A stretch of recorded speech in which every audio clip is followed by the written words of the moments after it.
There's one video that I did want to give a watch, and as MBTs stop blaming the time rules and start thinking in the fourth dimension. Now, there's one thing that Yu-Gi-Oh players f***ing hate. It's self-accountability. Accountability? And spending money. I'm all out of money! Getting a job and not whining on Twitter. But also the Yu-Gi-Oh time rules, because it is definitely a very, very tenacious subject, to say the absolute least, regarding how people feel about having end the phase be the current way of dueling. So I want to give it a quick watch, and I want to see what our favorite white boys' opinions are this week. So give it a watch. Hey everybody, Joseph Rothschild here, aka MBT, and today, I'm sorry to tell you, I'm gonna ask you to do something that I know you hate. I'm gonna ask you to think. Yes, No. Farfa, even you. I want to begin today's video by asking you a question. How many times has this happened to you? You're playing on a simulator like Dueling Book or Edo Pro or Master Duel or Omega, testing out a strategy that you've built in paper, and you are tearing it up. After Remember Omega? Remember like that whole racism drama thing where like everyone on Omega was just like spamming the N-word because the owners were like, well, this is proper free speech, you know, cancel culture won't come for us. And then like one of the head mods was unironically like doing the argument of, yeah, well, if I say N-word while rapping along to a song, is it really that bad? You know what I mean? days of testing, you've gone 24-2 on this strategy. Feeling untouchable, you walk into a regional to collect your invite, and you just barely miss it. You win 5-3, but you have a good excuse. You lost around to Dimension Shifter, you lost around to a misplay, but the critical go-round you lost to time. And really, how are you supposed to prepare for that? You're not even playing a particularly complicated deck. Sometimes games just last a long time. You found yourself lower in life points than your opponent, and you walked out of the regional empty-handed. Oh, those darn time rules, you think. If only we went back to 0, 1, 2, 3, I would have had that in the bag. Well, my dimensionally deficient friend, you have what I'd call a case of the 3Ds. It's time for you to ascend to the fourth dimension, to stop thinking about time as a weird apology for the complexity of Yu-Gi-Oh! To stop thinking about it as this horrorscape you enter when playing against someone playing as slow as they possibly could, and start thinking about time as an integral part of the game that you need to prepare for and account for in everything from deck selection to deck building to testing. It's part of the— Unironically, there are two things. One, if you are playing a slow deck or you're playing a combo deck or whatever, you have to be playing a time card. You have to have some solution for time if you're going to enter like a quote-unquote serious event, because naturally, sometimes players are just going to take way too fucking long, and you need a failsafe. You need to play a card that, for lack of a better term, can scam in time if games get way too long. There's a reason why like Fiendsmith was so disgustingly hated, and it wasn't just the fact that, you know, it was a disgusting combo extension searcher engine. It was the fact that this deck could fucking scam in time as part of its natural gameplay loop. Like, we all saw the Worlds match where fucking that whole thing ended up just being like, oh, and then he made Lacrima and won in time. Bad chess. You know what I mean? If you are going to be testing for a YCS or even a regional and you really need your invite, you need to test with time. It's a non-negotiable factor. I remember for like YCS Vegas, Jesse was so locked in, he refused to test without a timer. If we're going to do serious testing, like, we should have a timer on hand 24/7 for our practice matches, and because otherwise it's going to take like an hour and a half if you guys take like 5 minutes to think out every single possible line and play. Like, that's just not realistic, possible, or helpful in the long run. the game. It's important that you wield it to your advantage. We're going to begin with how to build for it.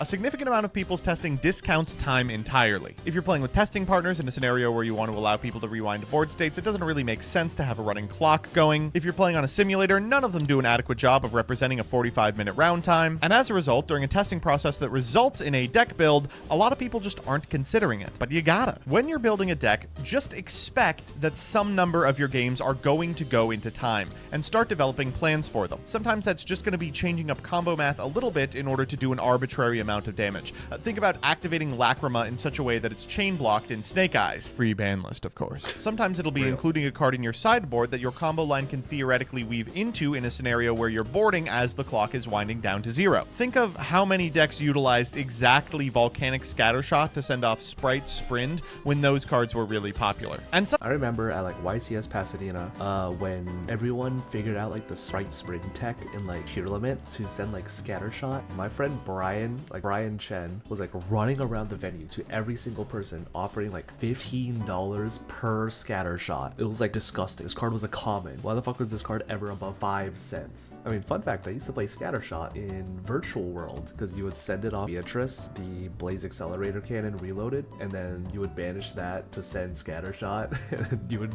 blow up your opponent's board. Yeah, you played 4 garnets, but it was really funny. Sometimes it'll be recognizing that you'll be going second in time frequently enough that you should consider playing cards like Spooky Dogwood that are powerful in that scenario. A lot of people build their deck in its entirety and then after assembly try to force in some time cards. But I think that's 3-dimensional thinking. Even main deck card inclusions like Ghost Mourner and Moonlit Chill include a burn effect, and that burn effect should be part of your decision calculus when deciding what your hand trap math should look like. It becomes a little alluring to play a card that's only sort of effect veiler if also it often wins you the game if you're going into a time scenario. This extends far beyond individual tech choices as well. You should be considering this process when deciding what deck to play for an event, period. A deck like Labyrinth Fiendsmith, for instance, may be really well positioned for a particular metagame. You might be taking names on DB, but if you sit down with the assumption that you're going to be losing a majority of your games in time, and that you're probably going to be going to time every single round, no matter how fast you play, you are eventually going to have to rankle with the fact that this is a liability. And pretending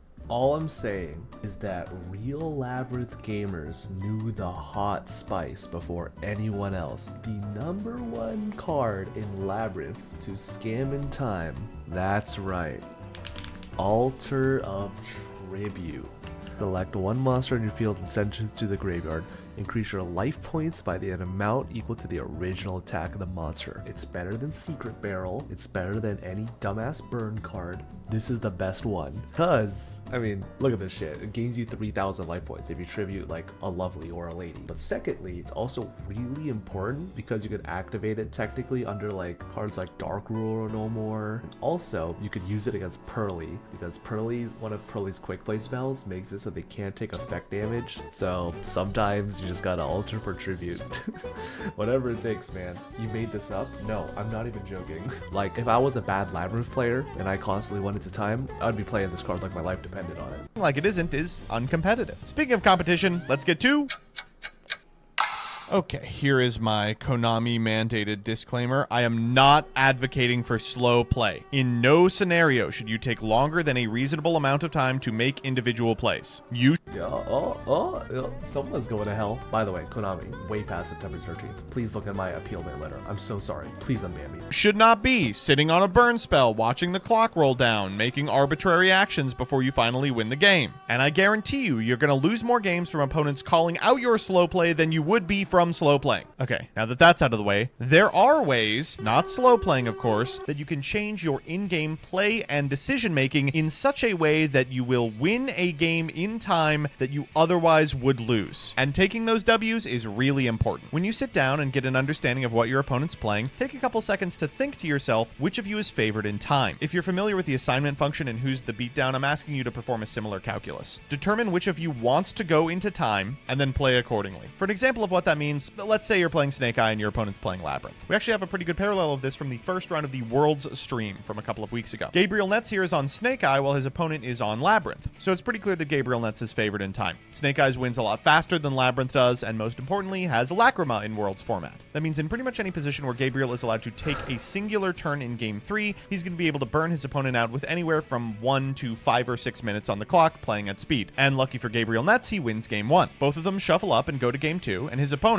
on Labyrinth, gets out to a really early lead in the second game of the match. It becomes clear quickly that this Labyrinth player has got this one in the bag. Netz's hand is kind of crappy, he's got like oaks in there or something. And for all intents and purposes, the Labyrinth player has the entire thing locked up.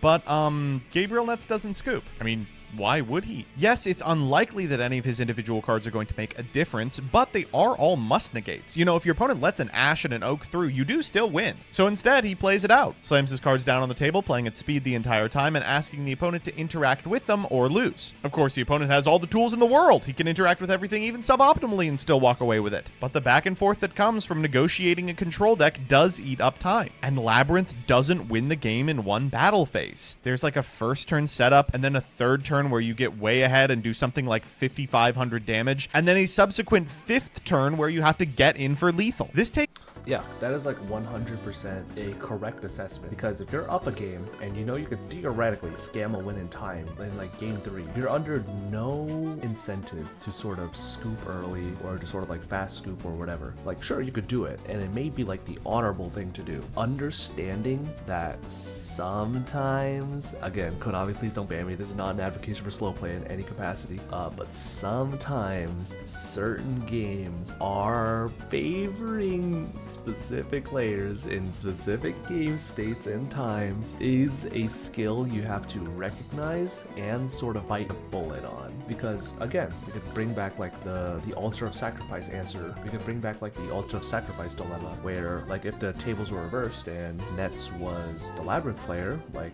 and he was playing altar of sacrifice, he's under no real pressure to sort of scoop it up real fast, because like, you know, theoretically, if he gets to go turn 3, then, you know, instead of setting a Daruma cannon, he might set an altar of sacrifice to keep himself in the game, one might say. Labyrinth takes long to Snake Eyes return. I don't know why that doesn't seem right to me. It's like the furniture Fiendsmith Labyrinth version, because like you need a couple minutes to do the Fiendsmith combo, then you need like a couple minutes to do like Labyrinth setup turns. Like Labyrinth is a deck that wins on like turn 5 or 6 in most scenarios, just because Labyrinth isn't a great deck at OTK naturally. Like maybe you'll get in for 6,600, like maybe you'll get in for like 5,900 or like 6,000, or maybe if you're lucky, like you can double Chaos Angel someone and get in an OTK that way. But that sort of like build of Labyrinth is kind of old, and you know, you guys get the idea. It takes forever. As they board into game 3 with just a couple of minutes left, the writing feels already on the wall. Obviously, Gabriel Nets can get into a position where Lacrima wins the game on the spot, but a significant amount of the cards that beat an established Fiendsmith Snake Eye board state are also off the table. Evenly Matched and Dark Ruler no more. These are really good in games you expect to play out. But Gabriel Nets' opponent can't really board into them because it's unlikely they're going to get to turn 5 when they could actually get in. So simply by making the decision to play a game out instead of scoop, Gabriel Nets has put himself in a winning position in a match that otherwise could have been left up to chance. And afterwards he gets a singular turn and Lacrimas his opponent out. There were things his opponent could have done as well. If you're in the Labyrinth player's seat and understand that you are not favored in time, consider scooping really early. In order to not get myself into a feels bad moment in time, I have scooped games I felt I was winning, with the understanding that actually doing so would take something like 15 extra minutes. Scooping a 60% win in which my opponent has a 40% chance to take it, then a 100% chance of winning in time, is not a position I want to be in. And taking a step back, getting into a position where you are so unfavored in time is maybe a reason not to bring a deck like Labyrinth to an event at all. I have said this for generations. You can watch my old ass videos and you will know I've been saying this for a very long time. Scooping technically winnable matches in favor of time, even for an extra 5 or 10 minutes, is something you should honestly consider. You have to keep that idea in your back pocket and understand that, like, if you're up a game or you're in a winning position or whatever, sometimes if you're in a kind of dicey scenario for time, and maybe by the time your game 2 will wrap up, you've only got 10 minutes, maybe it's okay to scoop at like the 20-minute mark. Just be like, kind of just have to be like, all right, we need as much time as possible for game 3, just to like minimize the idea that I'm gonna get scammed in time by a Lacrima or altar of sacrifice. You know what I mean? It's a very backwards concept, but it is like an important principle to understand that you're not trying to win a duel, you're trying to win the mesh.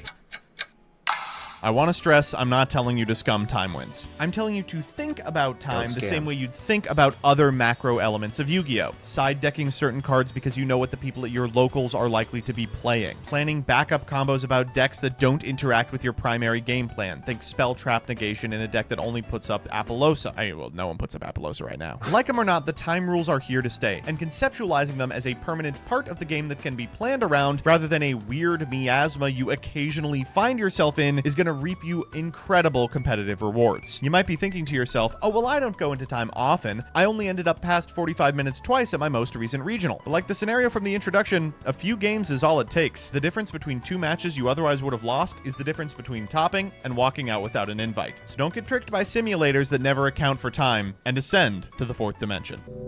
Very good video. Very, very good video. Touches on a lot of points that I, of course, have made in the past before, because I am truly an enlightened third eye master. future. But knowing how to play in time is definitely a skill that you have to hone. One of my friends slash acquaintances, Korean, he literally like told me one time, or like he said that only bad players lose in time, in the sense where if you are a player that constantly loses in time, or you are a player that feels extremely frustrated with time rule, or like feels like they're always losing in time or whatever, you unfortunately are lacking in an aspect of the game that you should be preparing for if you are a competitive player. You should be preparing in every possible manner, from deck building to gameplay, but also in the overall meta of Yu-Gi-Oh! The game, in the sense where the game has rules for time. And again, it's a principle of the game that although it is shitty, you do have to understand and come to terms with. So let me know the time you guys got scammed in time. Again, please don't slow play or ban me or extend my